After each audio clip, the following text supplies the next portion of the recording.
I didn't see that, Horikoshi-sensei. Don't think I didn't see how you created an official new ship for Tsuyu. When she wrapped her tongue around him, it was clear as day that something awakened up within inside this young lad. Something that he never knew he needed and never knew he loved. Because if you look very closely, when he was wrapped up, his mouth was also silenced, for he couldn't create any, air walls or anything like he was doing in this chapter and the previous chapter.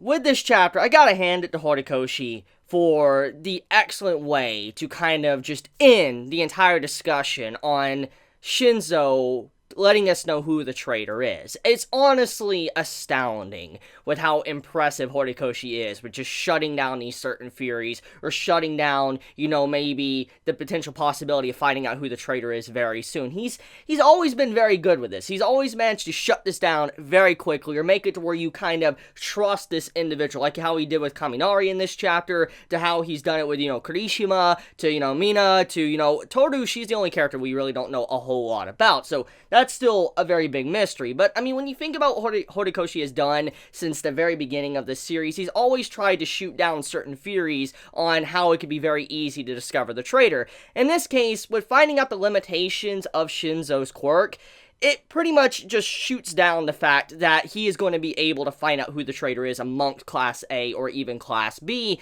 Now that's completely gone, because with him not being able to force someone to use their brain or talk, that can't actually happen whatsoever. So I gotta hand it. I gotta hand it to my man Horikoshi for actually thinking ahead and adding some limitations to Shinso that actually makes sense. Now, there's quite a few things I need to talk about when it comes to the limitations that were finally presented for Shinso. We knew some of the limitations. We already knew that some form of poking or, knocking someone or, pushing someone could knock them out of brainwashing from Shinso. We already knew this, thanks to the whole thing with, Izuku and how he woke himself up, or how One For All woke him up, and then, he snapped himself out of it with breaking his fingers. So we do know that because of certain shock, you can wake up out of his brainwashing. This was something that's been established since the very beginning, so that was not something that we didn't know about. However, there was quite a few limitations that were introduced to Shinso's character. It makes his quirk usage actually harder than we realized, because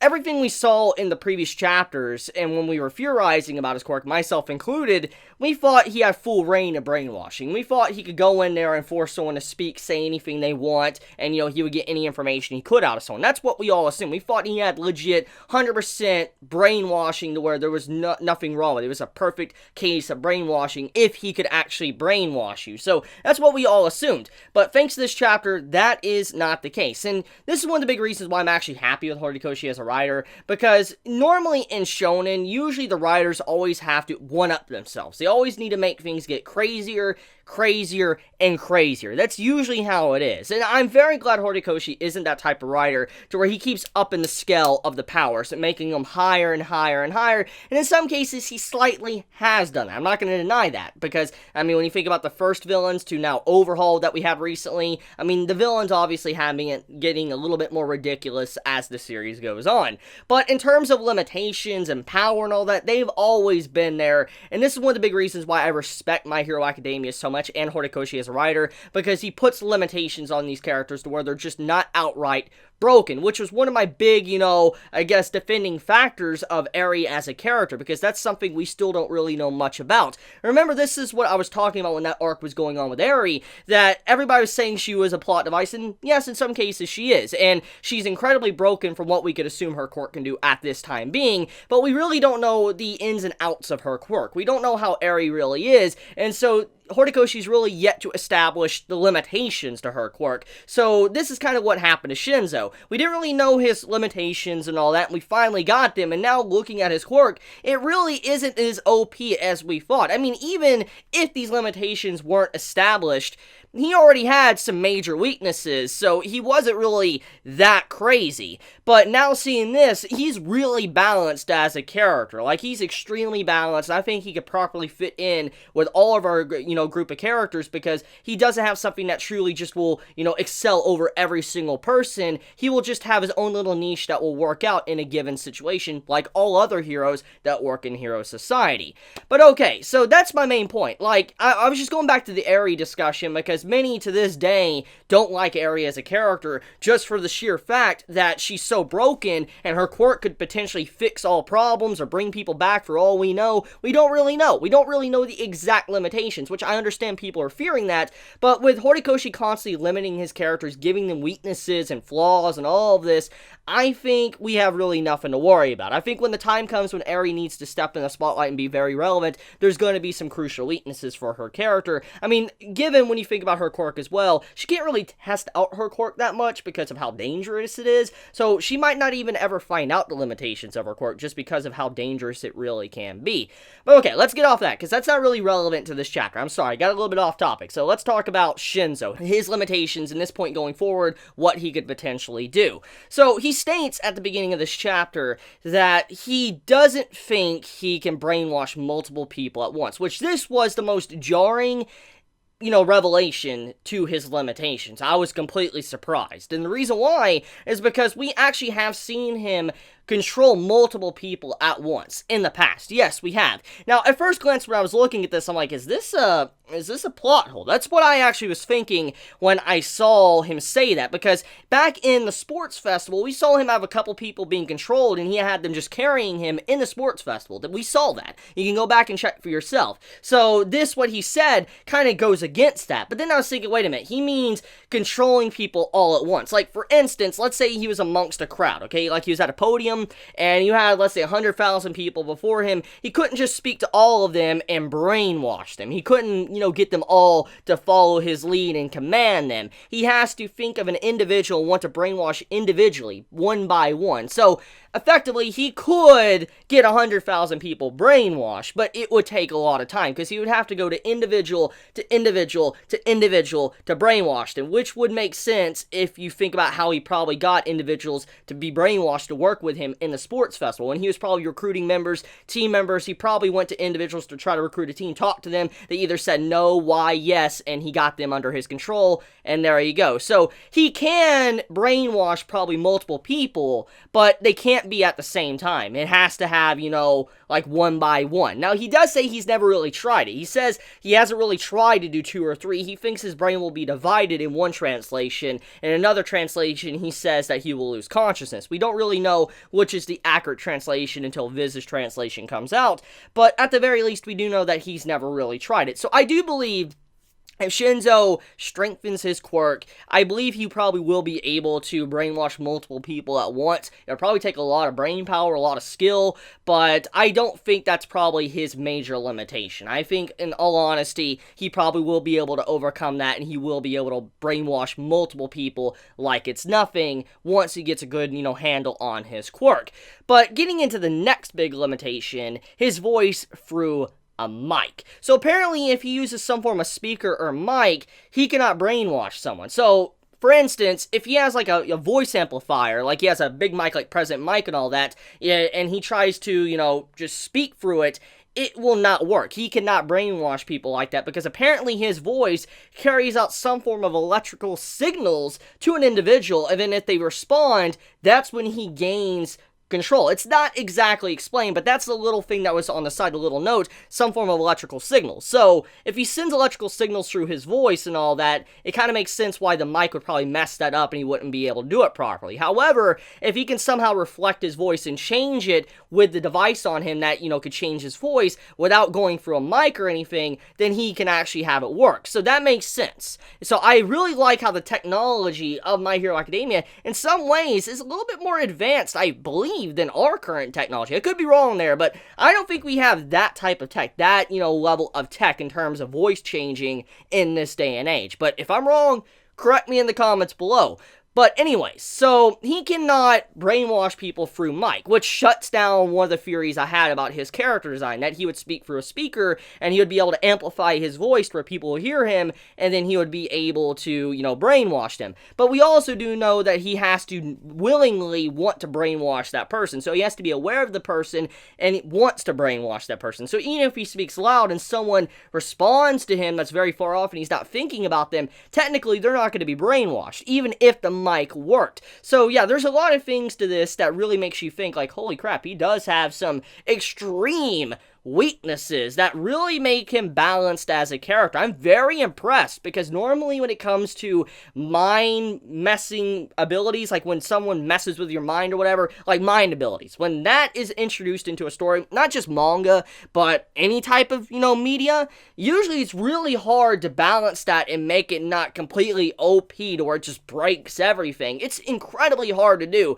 and you can see that Horikoshi, as a writer, he definitely has probably fought long and hard on how to write Shinso as a character, but as we all know, he's a big comic fan. We know he loves his comics, and most likely he knows about Purple Man from, our comics of Marvel. I mean, he probably knows a lot about mind control type villains and stuff, or characters. I mean, he's always been a big fan of that type of stuff. So when you think about it, he probably has done a lot of extensive research on mind control abilities, and figured out this is probably the best way to probably balance it to add Shinso as a character, because honestly, if he did not have these weaknesses, Shinso could effectively end any villain like it's nothing. He could walk up to, let's say, All For One and say, turn yourself in, which technically he could, but All For One's not that stupid. But, it would be simple for him. If he did not have these weaknesses like he does, it would be too easy for the man to brainwash one like a super villain like All For One and just end conflict like it's nothing. We would have a fairy tale situation. So I'm very pleased with these limitations. I think anyone that honestly is upset with this truly doesn't understand the true scope of how important this is for Shinso to continuously be relevant in the story. Because if he was OP, Horikoshi would have to kick him to the side and he wouldn't be able to be shown a lot, because he would be a plot device. So he has very slow reaction speed, reaction time. He wasn't able to capture Beast Boy with his restraining cloth. He actually had a delay, took him too long, and then he got stopped. So it does show that Shinso still has a lot of work to do. He is someone that needs to work on his cardio, he needs to work on his reaction time, and since he is behind, honestly, it makes sense why he wouldn't be able to react that fast. I mean, when you think about Class A, they've been in constant troubles and issues throughout the series to where they've constantly had to react fast because of villains. Class B, they've been training a lot, and obviously because of their training, they'll probably have a lot of fast reaction time. Shinso is someone that's just now trying to get into the hero core, so his reaction time makes sense. He definitely needs to improve on that. That is definitely a weakness of him, because if he can't always rely on his quirk,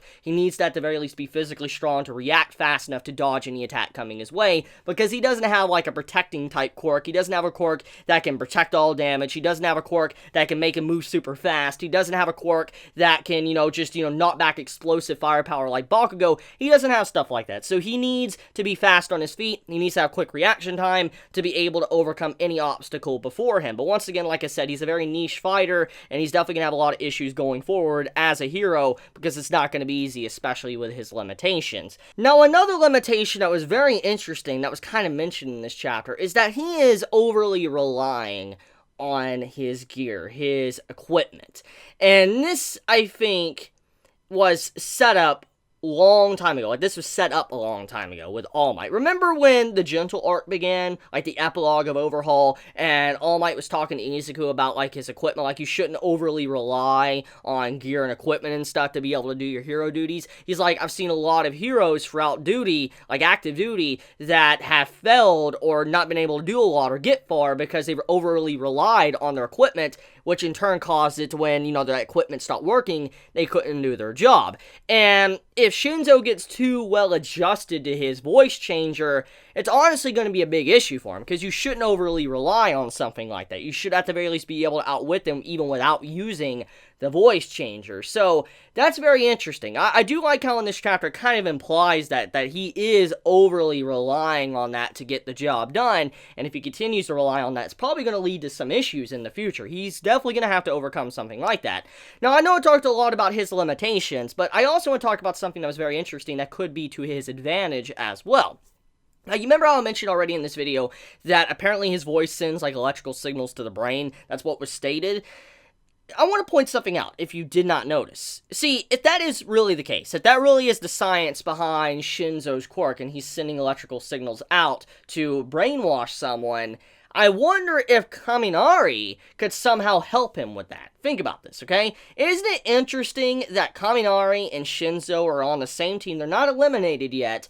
You know, Kaminari actually likes Shinso, wants to be his friend, and apparently some form of electrical signals can actually brainwash people if Shinso uses it. So if that really is the case, then what if Kaminari somehow, I don't know how it would be done, I don't know the science behind it if it is possible, but what if Kaminari could somehow use his electricity to amplify Shinso's voice to better control people, or brainwash them, or control multiple people? I don't know. I mean, we do know that the new age of heroes is to work together. Shinso is definitely going to need a partner. He's definitely going to need a sidekick that's going to help him out, because he's not going to be able to do everything by himself. And I was just looking at, like, if that is the case, like, electrical signals, could Kaminari somehow do something with that? Could he potentially amplify the electrical signals in a way to make it to where it could affect someone? I really don't know. It just really makes me curious because of the way that was described. I highly doubt that was there for nothing from Horikoshi-sensei. So, Shiozaki, scary. she is scary.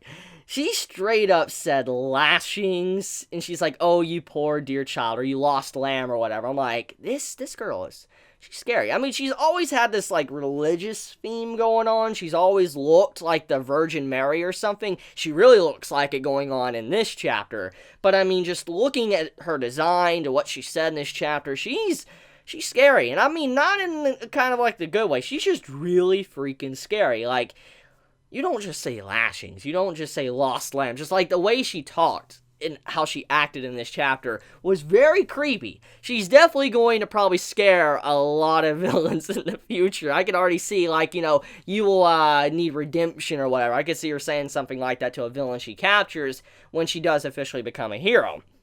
But yeah, she's, her design's creepy. I do like the fact that her fight with Shinso was relevant in this chapter, by the way. Because remember, Shiozaki, she lost. She lost to Shinso. And I like how that was established and basically reused to show that they learn from their mistakes and are using it against Shinso. It's effectively like this. It's like, you know, how villains would know the heroes as quirks. That's what happened. Shiozaki, in this case, is the villain, knows his quirk, and now he needs to overcome the issue of a villain knowing his quirk. How can he still continuously use it and outsmart them? I like that. I like the situation that Shinso's been put into thanks to Shiozaki and everybody knowing how his quirk works. The voice changer was just a big curveball, but now that they know about it, it's not going to be able to be useful at all because people are going to be very on guard with who they reply to. Now, I want to talk about my boy Beast Boy, okay? I know that's not his name, but I just want to call him because it's a lot easier on me because I really haven't got a good grasp on the man's name, and Beast Boy just, I think it suits. It really just suits his character, how he's able to just, you know, be beast form and then go back to regular human form. I love it. I really love how simplistic it is, but it's very effective, and honestly, I'm just really impressed with how strong the man is. I mean, he was overpowering everyone, which, granted, everybody on, you know, the first team for Class A isn't relatively strong physical fighters. I mean, Kirishima, he did fight Rappa a long time ago, and he is really strong close range. He is literally unbreakable. That's like his title. But even then, though, that doesn't stop the man from slinging you 1,000 feet in the air or whatever, how far, and you getting captured. I mean, he could still do something like that, which I thought was just very impressive, quick thinking. I was just really shocked with how that was done. But anyways, Beast Boy, he's really strong. He's honestly, out of all the characters a part of Class B right now in that team right now, he's probably the most effective and strongest, I think, because his raw, brute strength and how he can easily deform and reform again is very powerful in a lot of situations, because with Kirishima out of the picture, they don't really have a lot of strong fighters to deal with this, man. I mean, think about it. Tsuyu, she's not really a close personal fighter. She's more of a tactical fighter, stays in a distance, uses her array of abilities to bring someone down. She doesn't usually get close and fight someone. You think about someone like Kaminari, he's also a distance fighter. He has a lot of AoE, but he's very distant. He doesn't really get close normally like he did in this chapter. And Shinso, he's also a backline fighter. Yes, he needs to get better at close range combat because of the limitations of his quirk, but at this time, he doesn't really have good close range. So, I mean, when you look at the fighters remaining for Class A, it's not looking too good at all. It's really not at all. So, I really like the fact that in this chapter, Beast Boy is pretty much the deciding factor on the team. If they take him out, I think they're going to stand a really good chance of bringing them down. I mean, Shiozaki has a really strong quirk. I think the way her vines work and all that, it's crazy OP. She has great AoE just like Kaminari. But I do believe Beast Boy is the deciding factor on the team, from what I've seen thus far. Shinso, one last thing I do want to mention is kind of his origin story, and also what he could potentially do to Beast Boy. You remember what was stated in the last chapter? You might have forgotten, because it wasn't really that relevant of information for what was going on at the time. But in the last chapter, it was stated that the boy, Beast Boy, he gets very delirious and kind of like on like a high or something if he starts using his quirk a lot more. And I noticed when that was stated, I was thinking about the events of this chapter. If he gets like uncontrollable to where he can't think right, and then Shinso was to brainwash him, I don't think he would be able to be controlled that easily. Or he might not be able to snap out of that easily. Think about it like this, okay? If your mind is kind of tampered with, okay, before brainwashing, obviously, let's just say somehow you're just not yourself. Your mind is all loopy and you're just like, woo, you know, you're going all around in circles or whatever. You're delirious, whatever. And because of whatever state you're in, you're not able to really do proper core functions with your body. Let's just say you're drunk or something. And if that really is the case, then that would mean that controlling the man, it might be easier, but at the same time, it could be harder, depending on how it works. Because if, let's say Shinso was able to brainwash a man that was in that type of state, it would mean it would probably be a lot harder for the man to get out of that state. Because there's not really a whole lot of brain functions going on. Because he's just so slowed down that even if he, like, let's say, hurt himself, let's say he was drunk, it wouldn't hurt him that bad. Because usually when you're drunk, you don't really realize what's going on around you. So someone in a bad mental state, not a really good mental state, could probably easily be controlled and do things that you normally couldn't do. So maybe the weakness to that dude's quirk might be to Shinso's advantage. I think something like that might happen with how that was stated in the last chapter and also what was stated in this chapter about Shinso's limitations. Now I want to talk about Shinso's origin for a second. It was never stated how Shinso discovered his quirk, like how he realized he had the quirk to brainwash, but after reading this chapter I started thinking about it extensively and I'm like, I think I know how he got his quirk to activate, how he realized he had a brainwashing type quirk.